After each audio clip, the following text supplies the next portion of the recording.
UP और उत्तराखंड की खबरों के लिए एबीपी गंगा को सब्सक्राइब करें और बेल आइकन दबाएं। एक बहुत बड़ी खबर इस वक्त मिल रही है। हाथरस से बहुत बड़ी खबर, गैंगरेप पीड़िता की मौत हो गई है। दिल्ली सफदरजंग अस्पताल में मौत हो गई है गैंगरेप पीड़िता की। 14 सितंबर को दलित युवती के साथ गैंगरेप हुआ था और उसकी मौत हो गई है।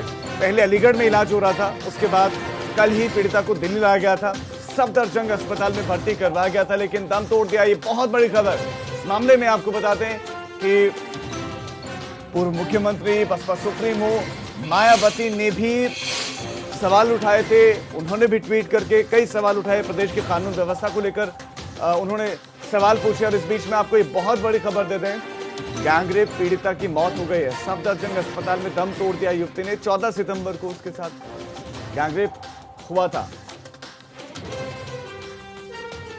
और आर.के. अग्रवाल हमारे संवाददाता खबर पर और ज्यादा जानकारियां देंगे। आर.के. अग्रवाल, कितने बजे युवती का निधन हुआ है?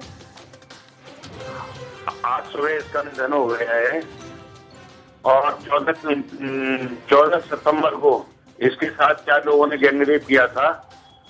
अब ये देर शाम तक इसकी बॉडी को लाया जाएगा। घर में सो गए, पुलिस फोर्स तैनात हो गई है जिससे कोई गांव में कोई बवाल ना हो। क्या गैंगरेप के सभी आरोपी गिरफ्तार कर लिए गए?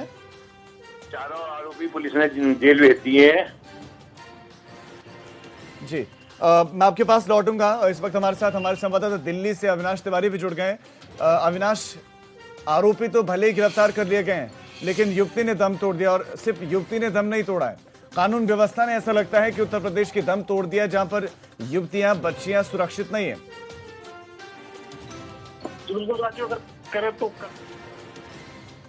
बाद उसको अलीगढ़ से दिल्ली के सफदरजंग अस्पताल लाया गया था, जहां पे आज सुबह उसकी मौत हो गई है। वेंटिलेटर पर उसको रखा गया था। जब उसका गैंगरेप किया गया उसके बाद आरोपियों ने इतने विभत्स तरीके से उसके शरीर पे चोट पहुंचाई थी, उसके जीभ काट दिए गए थे। इसके अलावा रीढ़ की हड्डी पे और गले पे काफी ज्यादा नुकसान पहुंचाया गया था। डॉक्टरों ने भरसक प्रयास किए उसको बचाने के लिए, लेकिन आज सुबह पीड़िता ने दम तोड़ दिया है सफदरजंग अस्पताल में। जी अविनाश, आपका इस तमाम जानकारी के लिए धन्यवाद। तो युवती ने दम तोड़ दिया है और आपको बता दें कि इस मामले में ट्वीट किया था बसपा सुप्रीमो मायावती ने भी, और उन्होंने कल लिखा था कि यूपी के जिला हाथरस में एक दलित लड़की को पहले बुरी तरह से पीटा गया, फिर उसके साथ गैंगरेप किया गया, जो अति शर्मनाक व अति निंदनीय है, जबकि अन्य समाज की बहन बेटियां भी अब प्रदेश में सुरक्षित नहीं है।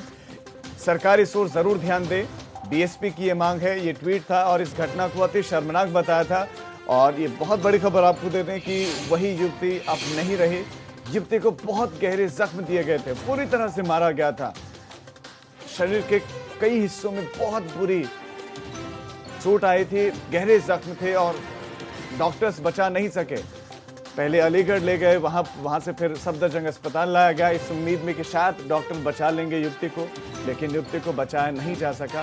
इस बेरहमी से, इतनी बेरहमी की गई थी उस युवती के साथ, इसने दम तोड़ दिया है। फिलहाल उनके गांव में पुलिस फोर्स तैनात कर दी गई है ताकि गांव में माहौल खराब ना हो।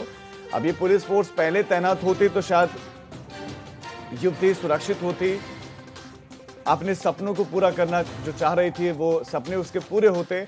लेकिन समस्या पुलिस की गश्त, पुलिस की तत्परता, पुलिस की कार्यशैली पर, कि अगर तत्परता पहले दिखाते तो शायद जिंदगी बच जाती।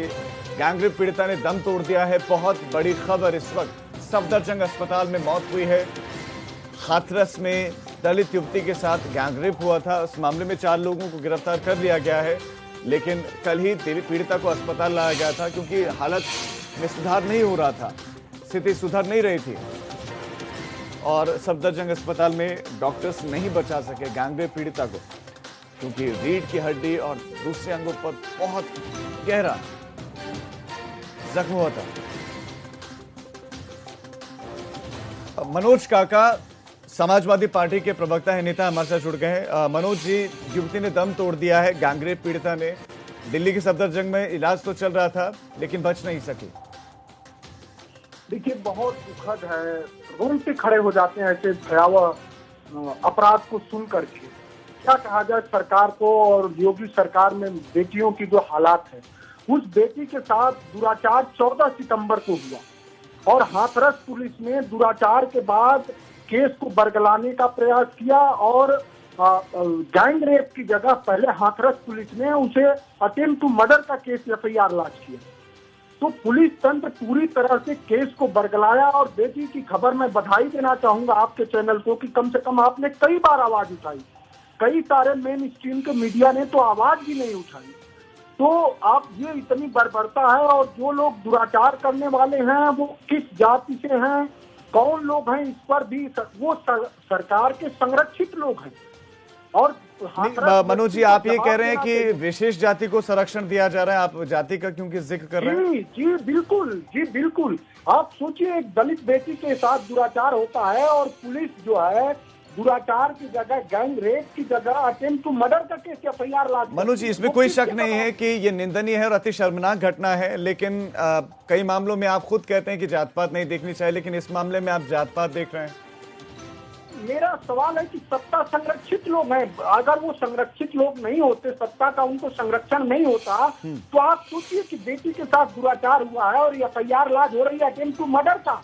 ठीक है, मनोज काकर जी, आपका एबीपी गंगा के साथ जुड़ने के लिए बहुत शुक्रिया। तो इस मामले में समाजवादी पार्टी के राष्ट्रीय प्रवक्ता जुड़े और उनका ये कहना है कि अपराधियों को तो संरक्षण प्राप्त था, यही वजह है कि पुलिस पहले उनका साथ दे रही थी और अब युवती ने दम तोड़ दिया।